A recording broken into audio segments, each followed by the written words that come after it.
اس وقت جو پاکستان کو ایٹمی جنگ سے زیادہ خطرہ ہے وہ ماحولیات سے ہے. جو کچھ 2050 میں ہونا تھا 25 سال پہلے ہو چکا ہے 2025 کے اندر. انسداد دہشت گردی کا جو بل ہے اس میں ترمیم ہوئی ہے. کیا عمران خان صاحب جو ہے وہ معافی مانگیں گے؟ میرا نہیں خیال کہ وہ معافی فی الحال مانگیں گے. ان کی سیاست کا معاملہ ہے اور وہ سیاست کو اپنی دفن نہیں کریں گے. بسم اللہ الرحمن الرحیم. السلام علیکم. امید ہے آپ لوگ خیریت سے ہوں گے. آج کچھ موضوعات پہ بات ہوگی. ایک تو انسداد دہشت گردی کا جو بل ہے اس میں ترمیم ہوئی ہے. اس کی وجوہات کیا ہیں اس کے اوپر بات کریں گے. عمران خان صاحب کی جو ضمانت تھی سپریم کورٹ میں اس کے حوالے سے بھی معاملات جو ہیں وہ آج یا آفریدی صاحب نے کچھ ڈاکیومنٹس مانگے اور اس کے بعد ان کو ملتوی کیا گیا ہے. عمران خان صاحب کا کیا رسپانس ہے معافی کے حوالے سے جو کہ آفر کی گئی ہے ان کو، اس کے اوپر بھی بات ہوگی. لیکن سب سے پہلے اس وقت جو پاکستان کو ایٹمی جنگ سے زیادہ خطرہ ہے وہ ماحولیات سے ہے، وہ کلائمیٹ چینج سے ہے، وہ موسمیاتی تبدیلی سے ہے. جو اس وقت پاکستان کے ساتھ ہو رہا ہے یہ کچھ نیا نہیں ہے. یعنی یہ حادثے یکدم نہیں ہوتے. ہم کل بھی بات کر رہے تھے تو یہ حادثہ جو کہ آپ کو دیکھنے کو مل رہا ہے گلگت بلتستان ہو، خیبر پختونخوا ہو، سوات ہو یا پاکستان کے دیگر علاقے جو ہیں ان کے اندر یہ معاملات ہوں، یہ کوئی نئی بات نہیں ہے، یہ نیا حادثہ نہیں ہے. اس کی پرورش زمانوں نے کی ہے. یعنی کہ یہ جو ماحولیات سے متعلق ہے ایک 10 سال پہلے سے پاکستان کے بارے میں تحقیقات جو ہیں وہ شائع ہو چکی ہیں کہ Pakistan top of the list ہے ان ممالک میں جو کہ ورسٹ کلائمیٹ ہٹ ہو سکتے ہیں، جس میں کہ بدترین جو ہے وہ نشانہ بن سکتے ہیں ممالک. اور پہلے ٹاپ 5 میں تھا پاکستان، اس کے بعد آہستہ آہستہ بتدریج کیونکہ ہماری ترجیحات نہیں تھی. اور اب حالت یہ ہے کہ ایٹمی جنگ سے زیادہ خطرہ جو ہے وہ اس موسمیاتی تبدیلی سے ہے جس کا آپ اور ہم سب جو ہے وہ نشانہ بن رہے ہیں. یہ کیوں ہوا ہے، یہ کیسے ہوا ہے، یہ ایک لمبی بات ہے کہ ترجیحات حکومتوں کی نہیں رہیں.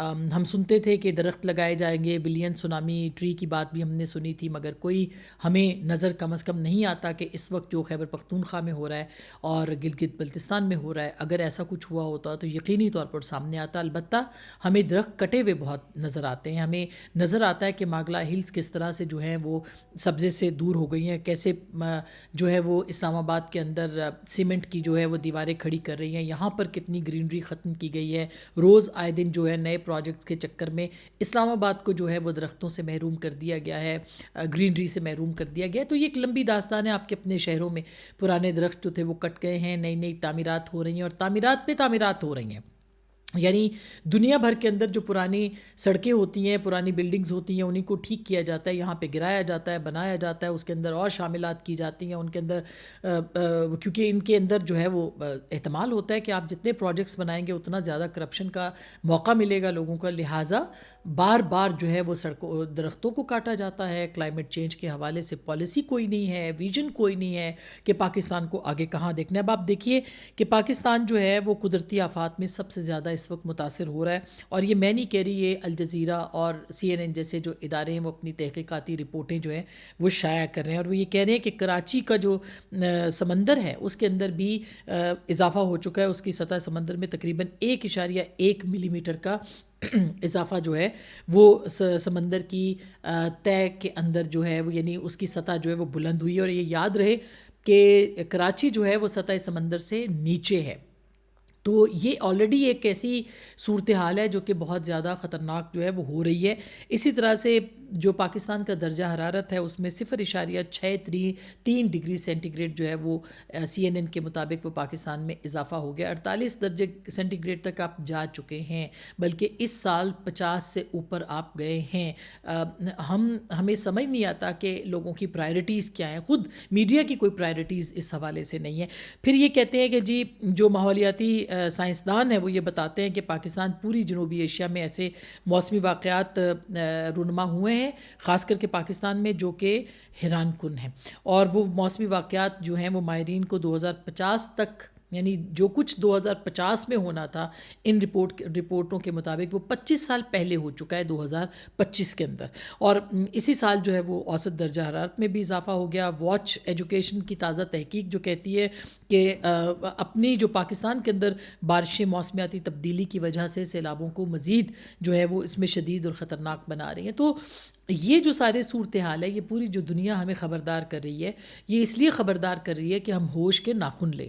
ہم انفراسٹرکچر کے اوپر توجہ دیں, ہم جو ہے وہ گرین ریولیوشن کی طرف جائیں, ہم گرین ٹیکنالوجی کی طرف جائیں. ہمارے ہاں اب سولر سسٹم لوگوں نے لگانا شروع کیا, اس کے اوپر اتنا ٹیکس لگا دیا کہ لوگ جو ہیں اس کو بھی اب افورڈ نہیں کر سکتے. یعنی کہ ہر طریقے سے جو ہے وہ ڈسکریج کیا جا رہا ہے پاکستان کو. اور Pakistan by the way U N کی جو تازہ ترین اس کے مطابق ہے, یا جو ابھی آئی سی جے نے کیا ہے, انٹرنیشنل جو کورٹ آف جسٹس ہے, یہ اختیار کسی بھی ملک کے پاس ہے کہ اگر اس کا کوئی قصور نہیں ہے اور اس کو نشانہ بننا پڑتا ہے تو اس کو کمپنسیٹ کیا جائے گا پوری دنیا کے اندر. اس کو جو ہے وہ اب وہ اپنا مقدمہ عالمی عدالت میں لے جا سکتا ہے. کیا پاکستان اس پورے جو تناظر ہے اس کے اندر اپنا مقدمہ عالمی عدالت میں لے جائے گا یا اس کو نہیں لے جانا چاہیے؟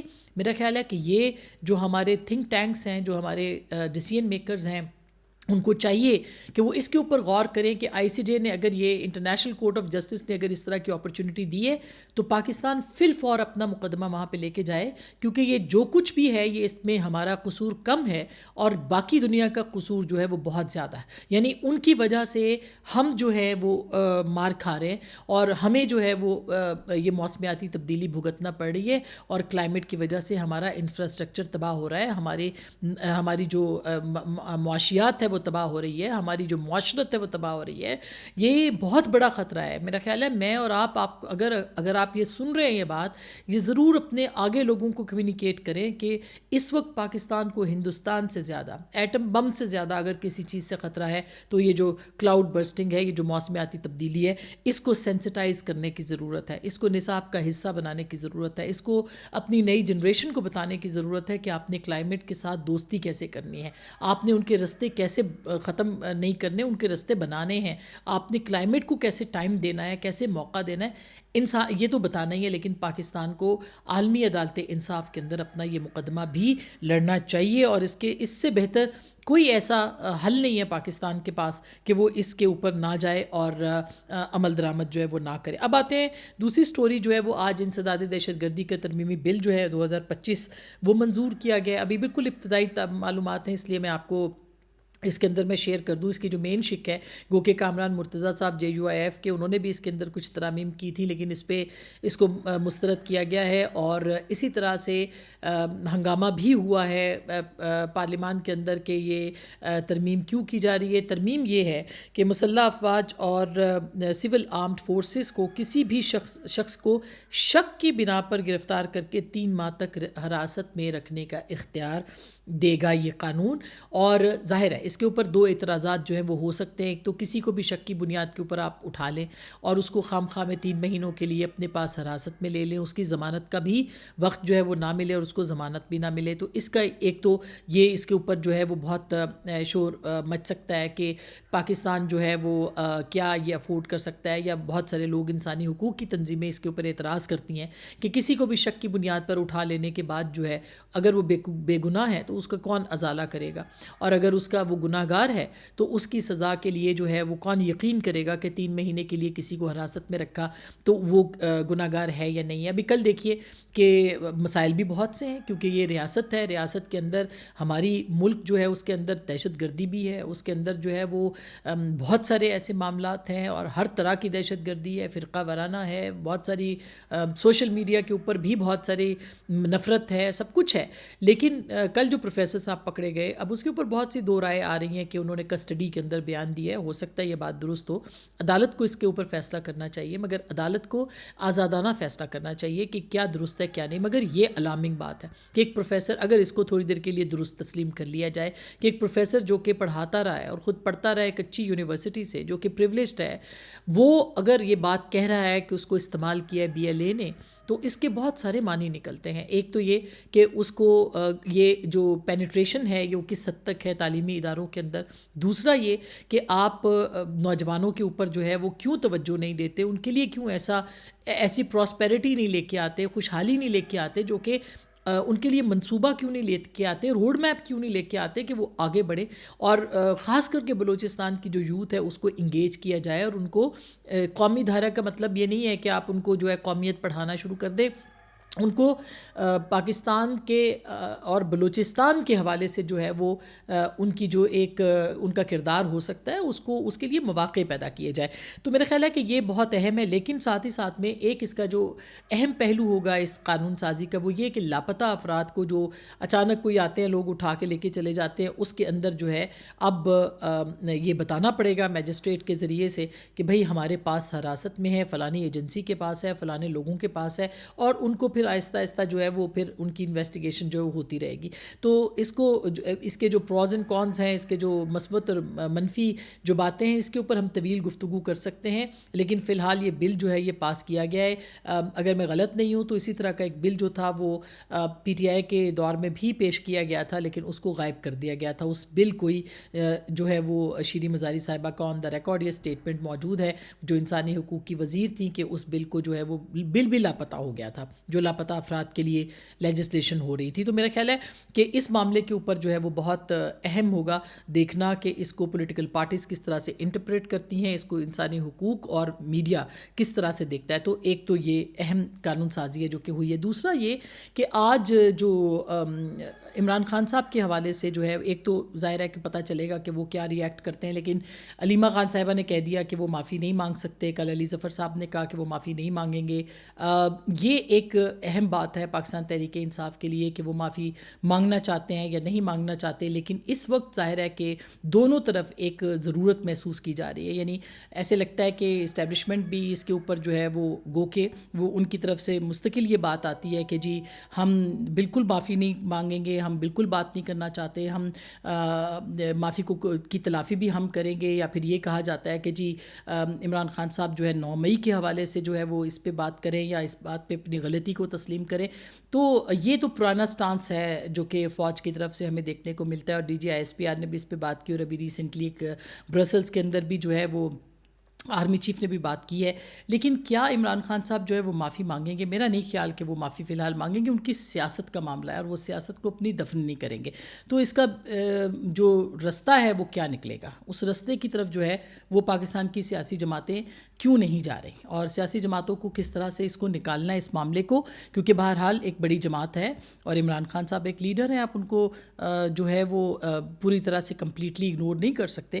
مگر ایسے لگتا ہے کہ ایک ڈیڈ لاک ہے جو کہ برقرار ہے اور یہ برقرار رہے گا. اچھا، اس کے ساتھ ساتھ میں آپ کو یہ بھی بتا دوں کہ جو آرمی چیف نے کل انٹرویو کے حوالے سے جو ان کی بات ہو رہی تھی کہ انہوں نے کہا ہے کہ معافی مانگیں، اس کے اوپر مختلف لوگوں کی جو اس وقت باتیں ہیں یا ان کی طرف سے جو پیغامات آ رہے ہیں، جن لوگوں کو ہم سمجھتے ہیں کہ وہ بہت قریب ہیں اسٹیبلشمنٹ کے، جیسے فیصل وافدہ صاحب نے کہا کہ ایک مخصوص کانٹیکس تھا اس کے تحت اس بات کو کیا گیا.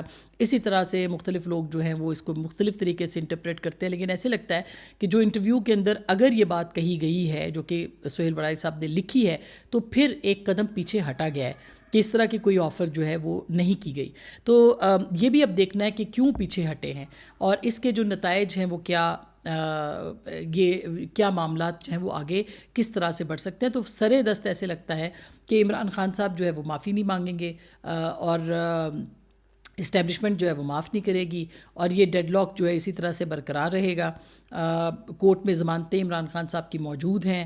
ہو سکتا ہے کہ کسی چیز میں ان کو اگر سپریم کورٹ ریلیف دینا چاہتی ہے، ان کو ریلیف دے کے ان کو کہا جائے کہ بھئی آپ اپنے گھر جائیں. یہ بھی کہا جا سکتا ہے کہ وہ باہر جائیں. لیکن ابھی میرا خیال ہے کہ سپریم کورٹ کے اندر جو عمران خان صاحب کی ضمانتوں کا معاملہ ہے اس میں کافی اہم وہ ہو سکتا ہے، کیونکہ یہ لاسٹ سٹیج ہے جہاں پہ اپیل ہو سکتی ہے. تو کیا عمران خان صاحب کو سپریم کورٹ سے کوئی ریلیف ملے گا، اور اگر ملے گا تو بغیر شرائط کے ہوگا یا انصاف پہ ہوگا. لیکن بہرحال 9 مئی اتنی بڑی چیز ہے کہ ادارہ اس سے بھی پیچھے ہٹنے کو تیار نہیں ہے، اور ادارہ اگر ہٹنے کو تیار نہیں ہے تو آف کورس اس کے ریپریکیشنز بہت زیادہ ہیں. لیکن یہ جو معافی والی بات بار بار کی جاتی ہے، اس کی بجائے قانون اور انصاف کی بات ہونی چاہیے کہ قانون جو کہے گا اس کے مطابق چلا جائے گا. تو میرا خیال ہے یہ ایک بہت اہم ہوگا کہ سپریم کورٹ اس کے اوپر کیا دیکھتی ہے. آج سپریم کورٹ نے اس کے اوپر ٹائم لیا ہے، دستاویزات طلب کی ہیں. ہو سکتا ہے کہ کل سے دوبارہ دلائل کا آغاز ہو جائے، اور اگر سپریم کورٹ کوئی رستہ نکال سکتا ہے تو شاید اس کو جو ہے اس ادارے کے ذریعے سے کچھ معاملات آگے بڑھے. تو اب تک کے لیے اتنا ہی ہے. اپنا بہت خیال رکھیے گا. اللہ نگہبان.